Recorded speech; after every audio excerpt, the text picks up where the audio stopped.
As small business owners and entrepreneurs, this year's presidential race will shape our futures in a profound way, positively or negatively. There's so much noise, empty promises, and media confusion. AJ and I decided to pick a few business issues and dig into them. Well, for those of us who aren't billionaires and Wall Street tycoons, because this election will have serious consequences for all of us. So AJ, let's just jump right in. Where do you want to start? Yeah, let's just address the elephant in the room, or the donkey, and talk about taxes. All right. So whenever you hear this issue, George, brought up in the corporate press, it's always brought up about billionaires hiding money in overseas accounts and being able to dodge taxes with all these loopholes. And, you know, all of us regular Americans, we know we file our taxes on time, and it feels like, at least to me, I'm paying too much. But how do you see the tax environment affecting businesses at this moment? Yeah, it's pretty tough, honestly, because we've already been told certain things, that the current makeup, the current administration, the current Congress is going to allow the tax cuts that Trump brought in his first term, going to let those expire. And I don't know how many. I lose track of the trillions, to be really quite honest. And they talk in trillions so that we can't relate to it. But it's going to take our tax rates for businesses back up. So there's this qualified business deduction that they did. They dropped the corporate tax rate. All that's going to go away. And so the more taxes you put on business, the higher, where are we going to get the money? I mean, raise your prices. Well, we've already got inflation. People are already struggling to pay what's being charged right now. So adding more taxes is going to slow the economic engine down, and it's been promised. Yeah, and George, one thing you didn't talk about in there is how big the tax code's going to be. So they might get rid of a lot of those tax credits and all of that, but the tax code's still going to be huge, and there's still going to be all of these loopholes for special interests to get out of them. But for your actual small business, you're not going to be able to take advantage of most of those loopholes, I'm assuming. Yeah, no, because if we're really honest, it's become an oligarchy, and they've engineered the tax laws so that, you know, why did they hire 85,000 new IRS agents? They claim, oh, well, you know, and we're going to keep the rates low for middle class. Notice what they don't say. They don't define middle class. And I guarantee you the money is in the middle class, and the money is in the small businesses and the entrepreneurs. And if you're a solo entrepreneur, it's flowing straight onto your tax return. Most of us are flow throughs. Okay. Most of us are not C Corps. And so we're not paying the C Corp rate. We're paying the personal tax rate. And it's going up, guys. It's been promised. Yeah, they're purposely vague about what middle class is and how they're actually going to help it. And all of us would agree the American dream is fundamentally based on having a strong, robust middle class where most Americans can comfortably reside. But as you were saying, with that oligarchy and how these special interests and these tax loopholes and how the tax codes are designed for certain businesses to succeed, they're actually gutting the middle class. They say they're going to help the middle class, or you hear people talking about middle class all the time, but every year you see the middle class getting smaller and smaller. And for those of us who are in it, it's harder to stay in it. And it doesn't quite feel as dreamlike as you would think the American dream would be. Well, the American dream is a myth at this point. It doesn't exist. And there's another tax. So we talk tax rates, and Congress sets that, or allegedly, or whatever. But then there's inflation, and it's a hidden tax. And why is it called inflation? Because they're inflating the money supply by ridiculous and gross overspending, and they're just creating more money. And they want to say, well, you know, inflation's caused by people spending a lot and buying a lot and blah, blah, blah. No, well, maybe a little, but the government is the cause of inflation. Exactly. And then they're going to say, oh, well, we're going to fix that. Well, you created the problem. And so you've got to have low inflation. And that's why the previous 4 years to this administration were so robust is because tax rates were brought way down and everyone screamed, oh my gosh, actual revenues to the government went up. And this is Eco 101, guys. This isn't complicated. And what you just were talking about there a little bit ago was there is a natural inflation to people buying goods and the velocity of money. That's basic economics. That's how it works. But like you're alluding to, there's this other entity called the Federal Reserve that gets to print money and that none of us have control over. And they actually get to set the inflation rate. They get to set through their monetary policy the inflation effects that we have to deal with. Well, yes, but there's this hand in glove thing going on because they got to figure out some way to finance the debt. And so they really don't have that many tools. And look, I've been around a while, okay? So I've seen a lot of crap. And this is, everyone keeps saying, well, it's going to all end, the bubble's going to end. And so now you have people in the Congress, in the presidency, who truly believe, or in the executive branch, I don't mean the president, but in the executive branch, who truly believe you can just spend and spend and spend and it has no consequences. And if you look at the history of the world and economies of the world, you will see they collapse. Okay. You can't just go endless into that. Yeah, and you can't just spend like that because eventually confidence in the system erodes because it's already naturally a house of cards because the money supply is greater than the actual dollars that are in circulation because that's how banking works. The bank doesn't keep all of your money, they lend it out to other people. So with that dynamic going on, if people lose confidence in the ability for people to pay their debts because they've taken on too many, and that's something that worries me because just in my lifetime alone, 23 years, the debt has gone from just over $5 trillion to now we're almost at $36 trillion. Yeah. And here's the thing, AJ, what AJ is talking about, this house of cards, it isn't just a national thing. It's global. And so there's a lot of crazy stuff going on with that. Who's going to reduce debt? And so far, I've not seen any administration reduce debt. In other words, by reducing debt, it's coming off the 36 trillion. 36 trillion, we don't even know what that is, okay? But here's the other problem with all of this, and this is another kind of hidden tax. It's actually a huge tax, and it may be the biggest tax, regulation. And the regulations are out of control. A regulation I just happened to discover this year that is in effect right now. It's in effect this year. It was I don't know, passed through Congress, or I don't know what happened or how it's there, but it's called the Corporate Transparency Act. Every single business owner has to report, fill out this form, whether this year, and you're reporting to who? Wait for it. The Financial Crimes Enforcement Network. Have you ever heard of them? Where did they come from? This is all part of our government.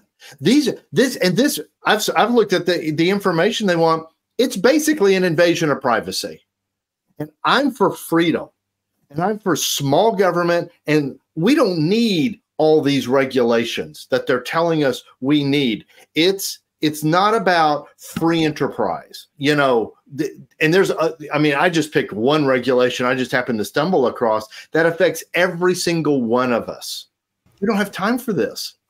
Yeah, that's an absurd concept to think that to start a business in this country, you have to register with a law enforcement agency.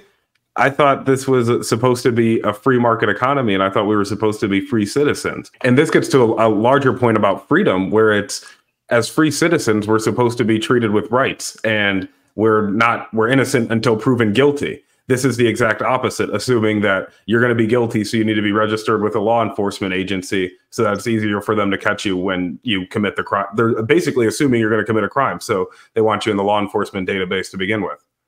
Yeah, something else I discovered, because I was doing my own business return, and the whole reporting for K-1s now, so most of us are flow-throughs. Most of us will our companies, our businesses will issue us a K-1 for our ownership. Well, now there's all this stuff you've got to fill out. It took me a day to figure it all out. Now, I'm not a paid accountant or anything like that. And I'm using software and blah, blah. But still, this is like, where did this come from? And why do I have to fill all this out? And another regulation that is kind of the next thing I wanted to talk to you about is price controls. And this is mostly talked about in the real estate market and creating price controlled housing so people don't get displaced or anything like that. But just thinking about it from an economic perspective, and I've read just a few things, even from Brookings of all people, and it doesn't work. It leads to low. I'm laughing, AJ, because you have to go read Brookings to find out price controls work, and can tell you firsthand they don't work. Not just in the United States, where Richard Nixon or Gerald Ford, one of those two guys, I don't know, but they put on price controls. Also in the former Soviet Union, they use price controls. I saw the empty shelves. It doesn't work. Yeah, if you control prices, then you're not going to let demand or supply and demand work its magic, and you're going to be out of equilibrium. Naturally, you're going to have more demand than you can possibly supply because the goods are going to end up undervalued over time. And we're not really talking about housing controls. What's been proposed by the current administration and their candidate is to put price controls on food prices. You want to empty the grocery shelves? That's going to do it, because nobody can get goods to market, and you can look it up. It doesn't work. And so it's really like, you want to kill small businesses, put them under price controls. And there was an effectively kind of like that sort of thing during the pandemic, where whole businesses went out of business. And when you're not allowed to either have people in your gym or your restaurant or whatever the place is, or it's effectively like price controls. It's going to have the same effect. Yeah, the pandemic response of shutting down the entire country helped the big businesses and hurt the small businesses, because the big businesses already are operating at such a large scale. So Amazon, they already have their lobbyists in order, so they're going to stay open. Their warehouses can stay open, and they're an essential business. But if you're just the local packing shop, or if you're just a local restaurant, you're not as essential. Yeah, it's worse than that, AJ. They were picking winners and losers. Okay. And they picked like the big box stores. They picked the big mega tech companies. They picked who they wanted. And they also picked who they didn't want. And guess who they didn't pick? Us.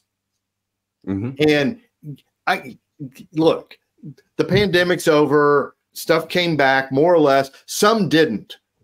And it's very, very sad. And I'll be honest, look, there are bankruptcies of small businesses in good times, bad times, good administrations, bad administrations. Look, this has been going on for like almost 250 years. Okay. So we weather the storm as entrepreneurs, but look, you have a choice. If you vote, you have a choice. Yeah, when they're picking winners and losers, they're not going to pick us middle-class folks, as much as they like to say middle class, middle class, middle class. They always pick the people who are in their pockets, their donors, the people who can afford to be picked. And when they do that, anytime you see the government trying to create an artificial environment to, quote unquote, help the middle class or to help Americans, it's usually to help their donors. And that artificial environment is going to be rigged so that the people already operating at scale, the people already with money, the people already with access and influence, they're going to win. And it's just going to be harder, if not impossible, to operate for you, who doesn't have scale, who doesn't have the access, who doesn't have the influence. Right. And so our hope and what we're about is like those we've talked about in previous podcasts, in our Freedom podcast, on Adam Smith's principles of free market, supply, demand. And fundamentally, that operates by large part in most of the United States. And even in the last 4 years, it's the previous 4 years, it flourished. It kind of came down in these 4 years. And so there's also ebbs and flows to economic cycles. I get all of that. But the more that we can put in our favor, the better. And on the flip side of price controls, controlling the domestic market and emptying out store shelves, there's another thing that gets a bad rap is tariffs, because they say that's going to make prices just go through the roof and nothing's going to become affordable anymore because you're adding all of these taxes to access the market. But I actually would prefer we had higher tariffs so I can save on my income taxes. Well, you're making an assumption there that they're going to use the money from tariffs to cut your tax rate. I would hope. And so the current administration has just implemented high tariffs that they currently are campaigning against. It makes no sense. But here's the thing with tariffs, is like, here's the way the U.S. has operated for decades until Trump. And that was a country would have high tariffs against us, but we would have low tariffs.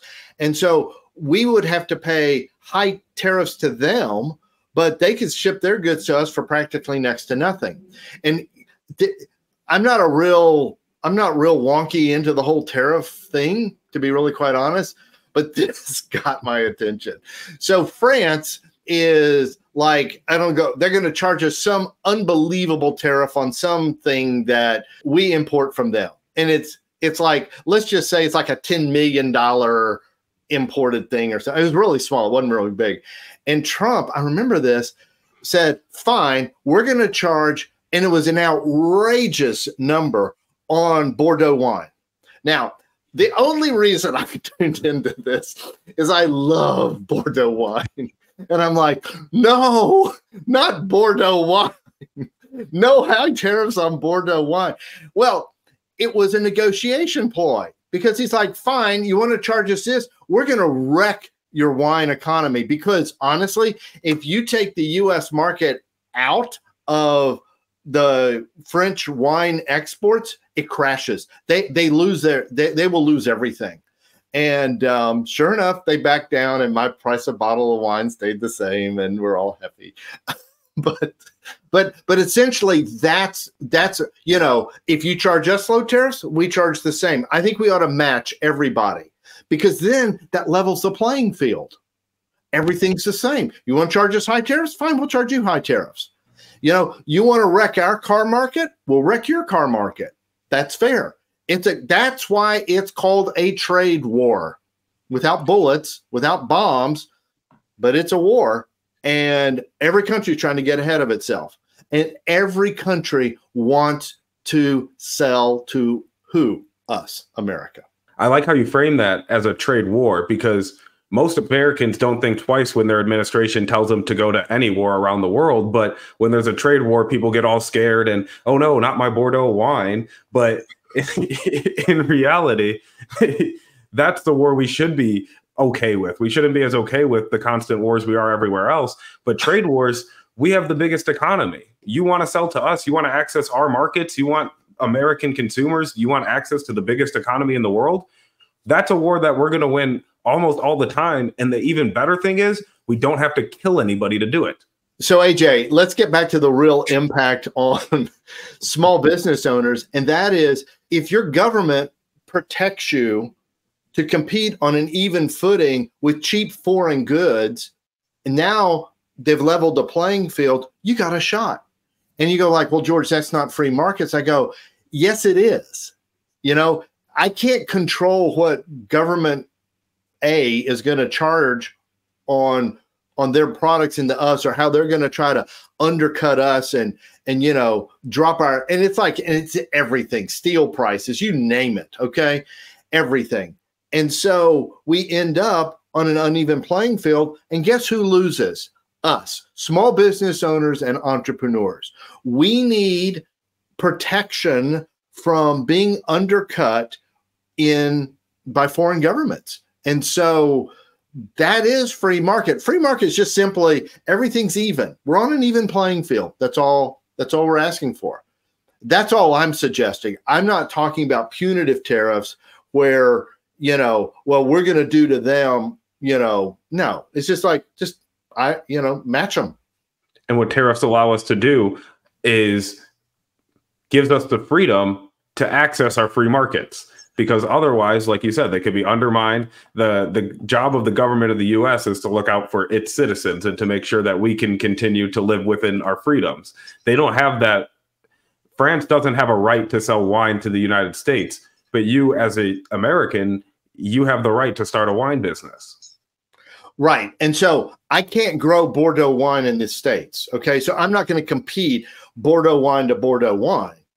But, you know, if they're undercutting or doing something, you know, it's just, it's not a perfect thing, but you get an understanding going. And honestly, if there was a global no tariffs, that would be fine. That's actually what I would say. But you're never going to get that, ever. So tariffs are one form of economic protectionism that's certainly controversial and hotly debated. But there's another form of economic protectionism that is certainly controversial and hotly debated, but not really from the economic perspective. And that's kind of what I'm most interested. I know there's other elements to this, but immigration as an economic issue and how that impacts small business owners and how that impacts just the general market dynamics, that's really never talked about. Well, yeah, and to be absolutely clear, we're not talking about legal immigration here. We're talking about illegal immigration. And because with legal immigration, a government can control the flow of people into the country. And there have been times where there was not any immigration allowed. There were decades of that. And then there was times when the doors were open and come on in, you know, and they took them through a process. Currently, we've added like 20 to 30 million illegal immigrants in a 3 or 4 year period. That's a 8-10% increase in population. I'm just doing numbers off the top of my head. I may be a little off, but in other words, the demand, what that does on a supply demand eco 101 basis is you have shortages. So demand goes up and supply can't meet it. And so prices go up and that's another form of inflation and a cause for it nobody's talking about. Yeah, and that's an important distinction you made at the beginning, because both of us are for legal immigration. It does a great benefit to the economy, but it needs to be organized. Otherwise, it just creates chaos and economic havoc because it's not measured. It's not controlled. It's going to send prices out of control. Our markets aren't ready to answer to those dynamics. Social services get tapped. Our taxes go up. Our government has to spend more, and that creates more inflation. And it just creates all of these other downstream effects, all because we just couldn't be organized at the beginning to make sure that immigration was benefiting the economy. Yeah, look, guys, this is a complex issue. And, you know, AJ, you're talking about organized, and really it's just a matter of enforcing the current laws, that sort of thing, which is not being done. But the economic impact with, like what you just referred to, I mean, government spending's out of control, and now it's even more out of control, and they want to raise our taxes even more and all of that. And the point is that this hurts small business, and nobody considers the impact on us, the entrepreneur. And this is, it's when you have more demand and not enough supply, prices go up. And that's exactly what's happening. And the beautiful thing about having the freedom of speech is we're able to have these types of conversations as small business owners, and we're able to figure out what's actually going to hurt us, what's going to help us, and who doesn't care about us, who cares about us, who doesn't care about us, who's lying to us. And with that, we get then the opportunity every so often to go out and vote and cast our vote for who we think is going to be in our best interest and in the best interest of the country at large, is what I hope most people would vote on. Yeah, so hopefully what AJ and I have done is just bring up a couple of issues, get you thinking about them, dig into them, do your research, and I want to really encourage you, vote. And I know, I don't have time and all this kind of stuff, but you know what? Yes, you do. You can vote early, you can get a mail-in ballot. Just do it. And we have a link in the description. If you haven't registered to vote, it gives you state by state, goes into all of that, so you know exactly the rules that you're under.